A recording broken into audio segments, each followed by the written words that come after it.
mad bagpiper? If you don't know why, you will.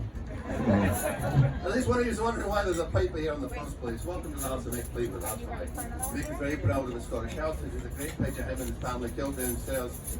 But probably more importantly, the wee black and white photo of his father. There's a picture of Mick's dad from Mick's childhood. And there's his dad in Aberdeen, in Scotland, in a parlour, RAF uniform, playing the snare drums for a bagpiper. It's likely Mick's first memories as a child was a rat-a-tat-tat of his dad's drum. And obviously it left an impression, because quite frankly, without Mick's drums, well, without Mick Fleetwood, there is no Fleetwood Mac. And without Fleetwood Mac, none of us would be here today. So, it made perfect sense to him almost 10 years ago now, when he first opened this place up, that he'd want to have a house piper. And having said that, even if Mick never set foot on this island, having a piper here is not as daft as you might think. Who's here in Maui for the first time? My fair share of it. It's different, isn't it? It's not worse, it's just different. Now why? It's not Disney, that's why. Now what I mean by that is the expectations that bring us here the very first time. They're alright, they brought us here, but they're not necessarily authentic. And I'm a primary example. The first time I came here on holiday over 20 years ago now, I couldn't wait to get off the plane, get a Mai Tai in my hands, and watch the lovely Tahitian dancing in the grass skirts. It's a great experience, none of which is Hawaiian. Your Mai Tais came first from Oakland, California. Grass skirts are from the Marshall Islands, not even the same ethnic group as the Hawaiians. And finally, Tahitian dancing is Tahitian. We're a long ways from Tahiti, over 1,000 miles, and quite frankly, it's not surprising to realize the Hawaiians developed their own dances called the hula, which in my opinion is superior both in grace and beauty. But what does any of that to do with bagpipes? Not a thing. But it's only when you get past what I call the ABC store version of things that you can start to appreciate the authentic tapestry of these islands that we Scots, British in general, are proudly part of the tapestry. Proof positive is right there. That's the flag of the Hawaiian Islands. Look what's prominently part of that flag. What is that? I don't know. How does that happen? That's it, the Union Jack. I'll tell you how it happened. You see, the embedded British flag, the Union Jack, is embedded in the Hawaiian flag. So logically, there must be a connection between these islands and those other islands 7,000 miles away. And there is. But maybe not the way you might expect. You see, this is the only place on the planet where the Union Jack flies and was never officially a British territory. So then that begs the question, why is it part of the flag? Definitely not because of first contact with our lot. First contact with the UK was a Yorkshireman named Captain Cook. It didn't go very well, especially for Captain Cook. He got a spear in his back for his mischief. Second contact was known as the Massacre of Olowalu.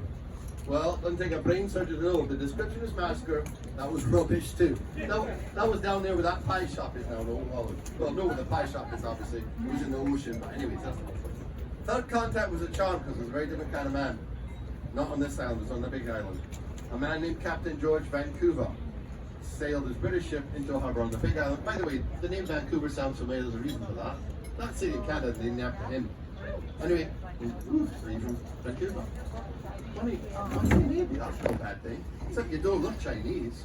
Anyway, the point is, it was a British ship manned by Captain George Vancouver that sailed into a harbour on the big island and met another young, ambitious man named Kamehameha. If that name isn't familiar, well, he went on to become the first unifying king of the Hawaiian Islands. And the cordiality between the two men became so strong that when King Kamehameha had unified these islands for the first time to create a country, it was King Kamehameha that commissioned that flag. Now we're going to ask why.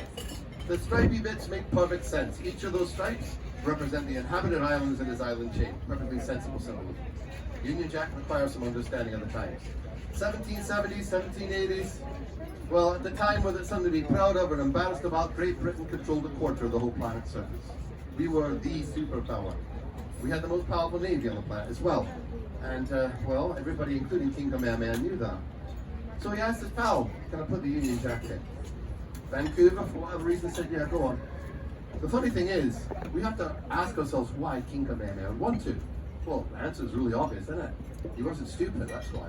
King Kamehameha was smart enough to know that if he put the Union Jack in his flag, no other European country would muck with this place, assuming it's British. And it worked for 40, 60 years. Of all people, the first ones to wise up were the Russians. When the Russians realized it wasn't actually a British territory, they tried to build a fort on the island of Kauai. It went up in 1817, the Russian flag went up, and 8 months later, that Russian flag came right back down. Shouldn't be a surprise, should it? We're talking about people that get sunburned watching fireworks. The Russians didn't have a chance. Not only did they not have the support of King Kamehameha, they didn't get the full support from the Tsar of Russia, so that went pear-shaped very quickly. That was the last true incursion into the monarchy for almost 100 years. And during that 100-year period, the cordiality between the royal house here and the UK continued to grow. You will not get this in the Disney version. It doesn't work with the narrative. It's still the truth. The perfect example is oh, by the way, by the second generation, it wasn't cordiality anymore. It was amalgamation. No families started, Hawaiian royal families started marrying the British families consistently. The perfect example is the last princess. Her name was Princess Victoria Ka'iulani Cleghorn. Cleghorn is not Hawaiian.